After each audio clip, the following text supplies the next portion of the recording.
everybody. I have Curtis Moore with me again today. He has returned very kindly to chat this time about the Pony Express, which you had a very funny little thing that you told me when we were first chatting about this, which is that the Pony Express existed for less time than the Doritos Locos Tacos. Is that correct? It's true. Yeah. The Pony Express lasted about a year and a half from 1860 to 1861. And so, yes, it lasted less time than the Cool Ranch Doritos Locos Tacos, which I still miss as much as the Pony Express. That's so funny. Do you want to start just by sharing a little bit about your personal connection with the Pony Express? Because you have a cool little in there. Yeah, I started learning about the Pony Express a few years ago. Every year, the National Pony Express Association does an annual re-ride where people all along the Pony Express route gather and they take a replica of the bag, the Pony Express bag, that's also filled with letters. You can get on the website and send a letter. And so they take it by horseback all along the route. It's a lot of fun. And so another local attorney invited me to come do it. And the first year I was like, that sounds weird. But yeah, we'll give it a try. And so my friend met me out in the middle of the Nevada desert, and our leg somehow is always in the middle of the night. And so we waited until 1 o'clock in the morning when we got the bag, and then we carried it for the 2 5-mile legs that we did, and finished it. And it was an obscene amount of fun. And so we've been doing it since then. And there's been a couple books that have come out that, I've read and learned a little bit more about the Pony Express and things like that. The Last Ride of the Pony Express by Will Grant was, really fun to go through. And especially when he was talking about, because it's all about me and my connection to it, reading about the parts where he went across the trail where we did was a lot of fun and really interesting to see. I would love if you could share a little bit about just like background information on the Pony Express, because I think that everybody has this the romantic idea of it, of like riders charging across the desert to bring people their mail, which is a very simplified version of what was happening. So like what, where, who was it, why? The Pony Express Trail, it was laid out by these guys, and because I read it this morning, now their names are escaping me. But basically, California was becoming a state, or became a state in 1849. And so you've got administrative centers out there. And then you've got Nevada that's becoming a state in the early 1860s, and kind of this break in between. And there's some rail development that's happening in the east. And so you can get messages pretty quickly across there, but there's not a super reliable connection between Sacramento and the rest of the country. And so there's kind of this need for a quick mail option that, takes less than a couple months. And so they laid out this trail, and they were able to deliver mail from Sacramento to just outside of St. Louis, Missouri, in 10 days. And so like the re-ride goes for 10 days now, but it doesn't really follow, like if you think of the other transcontinental trails, like the California Trail or the Oregon Trail that go along the northern part of Nevada and up into Idaho and across that way. It's not that, because it's built for speed instead of dozens of people to bring a wagon. It's just one guy on a horse at a time doing these 10 to 20 mile legs with these stations in between. And so they've got stations laid out every 10 to 20 miles where you can swap a horse. And so a rider will do, I think it was between 5 and 7 of these legs. And so going 50 to 70 miles a day, swapping horses every 10 miles to make it go. And they rode day and night all through the 2 winters that they did it. And yeah, it's really interesting. And so it goes roughly along Highway 50 from Sacramento out through the center part of Nevada, into Utah and then up into Wyoming, Nebraska, and then kind of down through those other states, Nebraska, and then parts of Colorado and down into Missouri.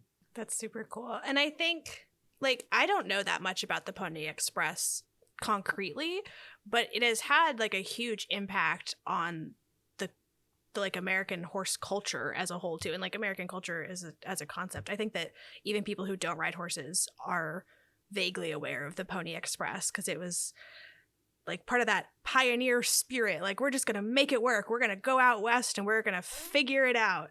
And it's really cool. So I'm curious if you could talk about too why it got left behind and like why it only lasted for a year and a half. Yeah, I think it is cool. And, it really is part of the national consciousness, especially with the whole, there's movies about it and there's been like stamps made of it and different things that commemorate, I think just that image of like a lone guy on a horse making his way across the country, which again is a lot of fun, right? Like I've done the parts of it and it's a blast.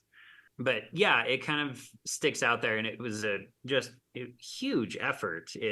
You're talking hundreds of horses and hundreds of men, like to not only do the riding but to maintain the stations and keep the horses there and to bring in feed, especially here in parts of Nevada, they're doing these long wagon deliveries of hay because you're going through areas where there's not any cultivation that's hard to grow stuff in. And so you're bringing lots of hay down. It's a just Herculean effort to really bring this 50-pound bag of mail across. You're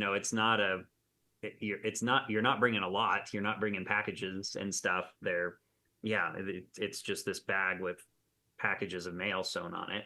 And so, yeah, it did its job for then. The people who put it together knew this wasn't going to be a permanent thing. They sort of went and they were like, yeah, so, this will work until the Transcontinental Railroad comes through. So, we'll make our money until then. They didn't know that there in 1860 that Congress was going to authorize a national telegraph line that gets built parts of it get built along the Pony Express Trail, I think just to flex on them a little bit. But within 18 months, you get this telegraph line that connects these population centers. And then, you get instant communication. And so the need for the Pony Express vanishes almost overnight. And it sort of ends up being probably one of those things that it ended while it still sounded really cool. And so, you don't get like, oh man, the Pony Express is raising its rates again. And you don't get, people getting tired of it yet. And so it kind of ends before it has the chance to be kind of one of those companies that people hate. And so I think that also adds to kind of its mythos as it stops there. Yeah, we just get to remember it in its like prime and exciting phase. I'm realizing this is something that I don't know, but it seems like a crazy amount of effort and space for it to go off without a hitch. Were there any like major complications that happened? So many. Yes. They're interesting because the people that, did the Pony Express, the actual writers, they were kind of young men who did this for 18 months, right? Like it's not a long period of time for them. So some of them just don't write about it. A lot of them, we don't have a ton of surviving journals and letters. It's actually really hard to even pinpoint who was actually a writer because the records are so scanty and far apart. But you do get some reports where they'll talk about, this guy and his mule, actually, which I thought was cool. I think it was either Utah or Nebraska, and they just rode off a cliff in the middle of the night. And, no. Yeah, and like lost the bag. And so they were like, sorry, those letters are not making it. And so, it's a huge effort with a ton of moving parts. Actually, Telegraph Canyon, which is part of the leg that my friends and I do, there was an attack by Native Americans there, and so the Pony Express guy barely made it to the next station. He was just sort of kind of riddled with arrows and stuff, and just having a bad time. And they run into bears, and they run into a lot of trees, and it's dangerous. They're riding horses at a really fast pace over some really tricky ground, which is a blast, but comes with its own set of problems. So yeah, no, it didn't go off without a hitch in every instance, but it went off enough that people were still using it up until it was terminated. Well, anything with horses, something's gonna go wrong, because that's a whole nother creature that's really good at like killing itself. So it's not surprising that there were issues. Are there like particular riders who came out of that as like noteworthy, or who like went on to have some sort of other connected career that you know of? There's a few different people who like they come out and they as part of their like autobiographies, they're like, yeah, I was a Pony Express rider. And so I think that one of them, if I remember correctly, one of them is Buffalo Bill. He's like, yeah, I was a Pony Express rider. But there's no real good records of who was and who wasn't a Pony Express rider. And so even up until like the early 20th century, whenever somebody starts an autobiography, they'll be like, oh yeah, I was totally a Pony Express rider and did like this cool stuff. Like, okay, I don't know if you were, but there's no way to verify this. Yeah, it's really it's the Canadian girlfriend of jobs for a lot of people. And so it's really hard to really pinpoint that. It's interesting because you get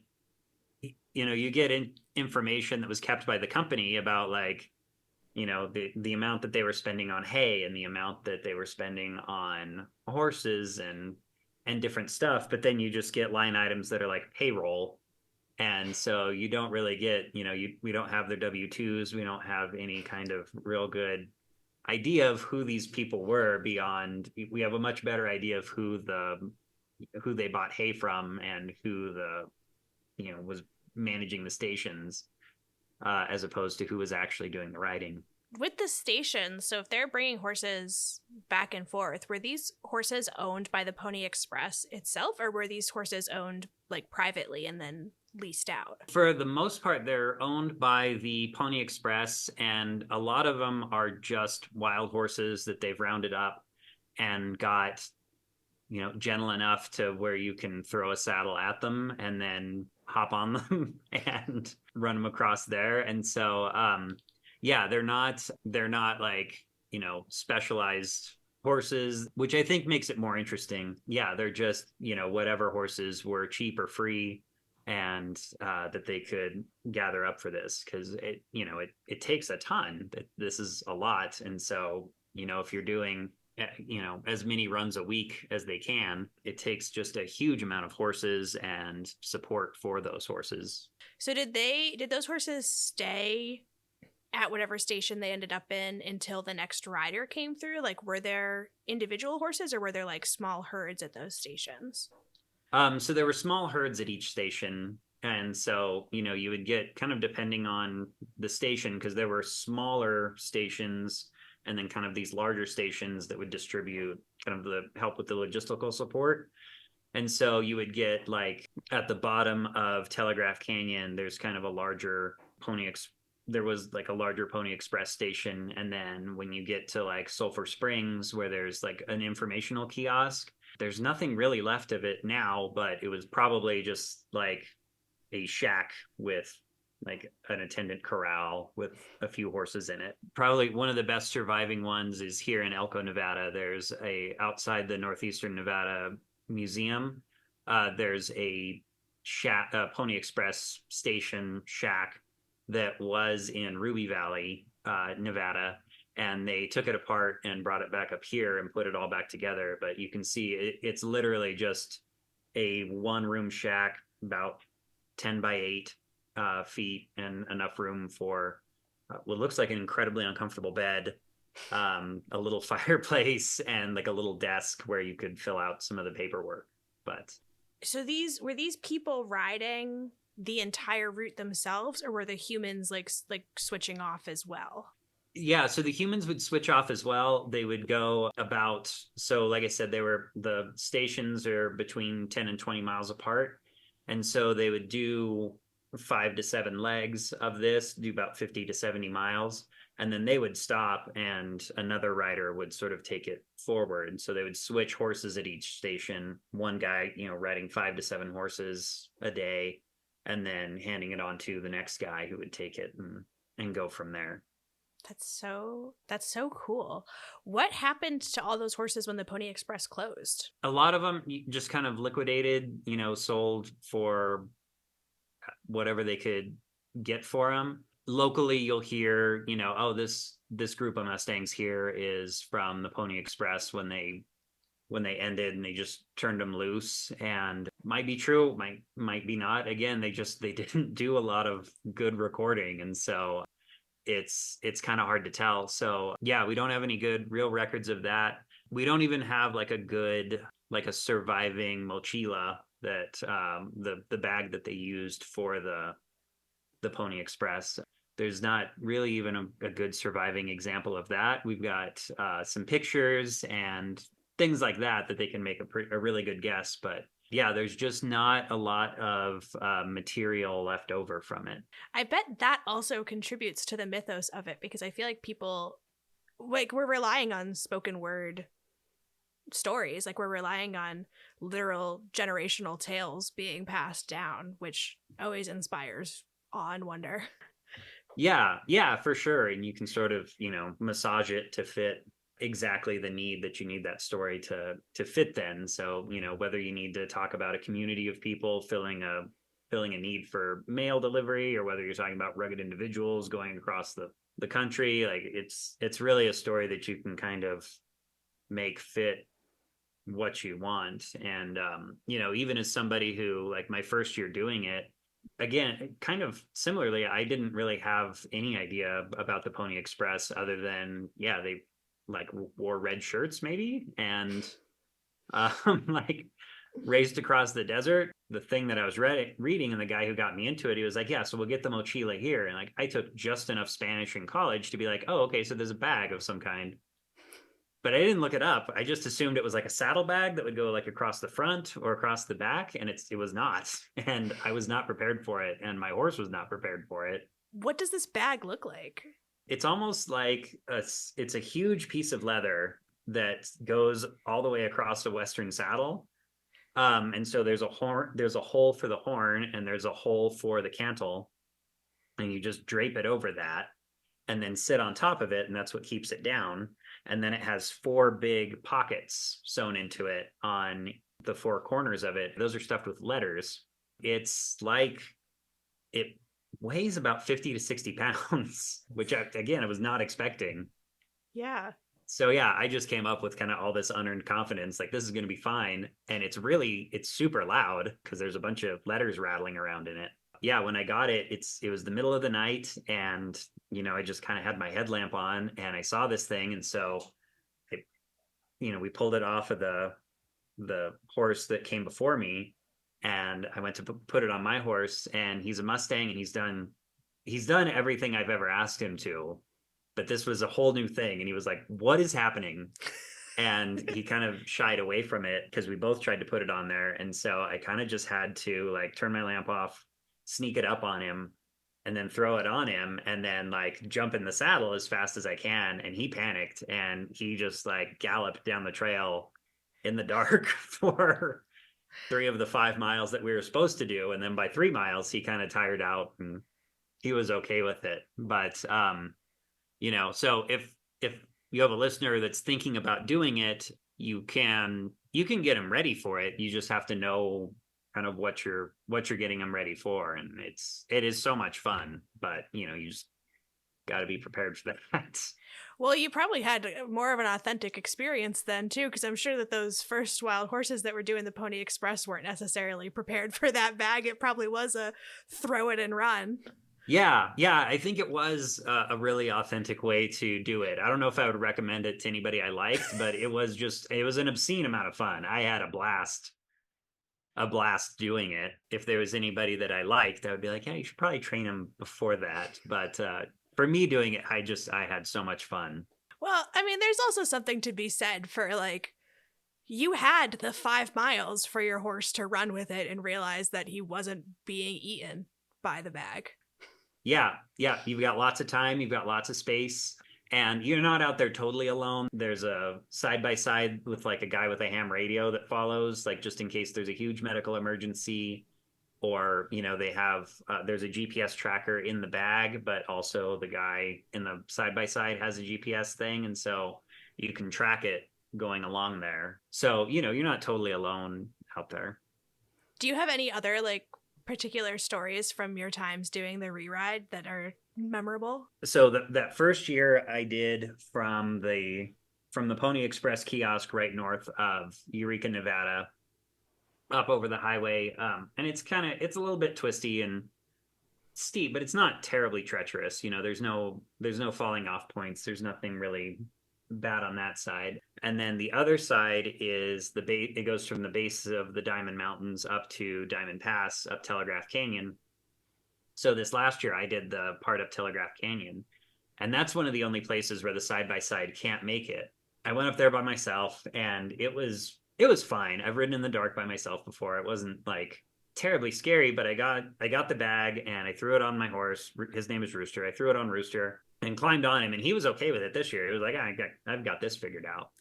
And we started down, and we ran into this group of cows on the trail. And I was like, all right, guys, come on, get it figured out. I need you to move. And they, for the most part, they were like, all right, fine. Sorry, we're in your way. I was like, no, you're fine. This is my thing. And so there was one cow, her calf, and then just this extra calf didn't get off the trail. They just started down the trail. And it's a narrow enough canyon that like I couldn't really get around them. And so I'm going down the trail, and I can hear the extra calf's mom kind of bawling a little bit, and then she comes down the trail behind me, and so I'm like in this train of all of them, and I keep like every time there's a little bit of an opening, I try to like go around this calf, and every time he's on it, and he just gets in front of me, and I'm like, you've got to figure this out, man. And so we finally get to a spot where I see these trees off to the side, because it's a full moon. It's dark, but it's a full moon, so I can see these trees off to the side. And so I like ducked behind those trees to see if this cow could catch up with this baby and get the hell away from me, because I don't want to cause them problems, but I also don't want her to catch up with me. So I kind of dive off behind this tree, and I can hear she's a little, she's maybe about 30 seconds behind me. And so I'm listening, and I hear her come. And then I hear her start through the tree towards me. Like, oh. And so I had to jump back up on the trail and start back down again. And we finally got to a spot that was wide, because by this time she was really angry. She was really coming at. And so I finally got to a spot that was wide enough that I could really get around this calf and kind of put some speed on Rooster and move around him. But yeah, it's so, stuff like that happens, but it's, if that's the worst wreck I have all year, I'll probably be all right. That's fair. Oh gosh, that must be so fun to do that with your horse. Like, I can only imagine like what a blast it is.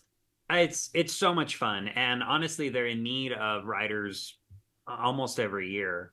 And so if it's something that you or anybody else is interested in doing, there's plenty of space. That's so cool. Well, I'm all the way in Maine, so I'm not sure that me and my horse will be making it out there. But maybe I'll see if any of my West Coast friends want to go and play Pony Express. Yeah. We have an inordinate amount of fun out there. There's teams that organize along like 40-mile stretches of trail, and then they get around 8 members, and so each person does like 5 miles. We had a horse come up lame, and so Rooster actually had to do 16 miles. I was planning to do 10 with him, and he ended up having to do 16, but he did it. So it was good. But yeah, it is just an obscene amount of fun. That's awesome. Well, thank you so much for sharing your stories and for sharing all this information about the Pony Express. If people I know that you have some personal projects and stuff. If people want to find you outside of this, where can they go looking? So I do write some stories. I've had some short stories published. So if people are interested in following those, it's my Instagram handle is M&H Writers. You can find me there. So I post stuff about, you know, where I've been published. I also post memes about fantasy books that I don't think people read enough of. You can find me there. I've also got a website called Curtis Moore Writes, where you can find different, you know, the publications that I've had.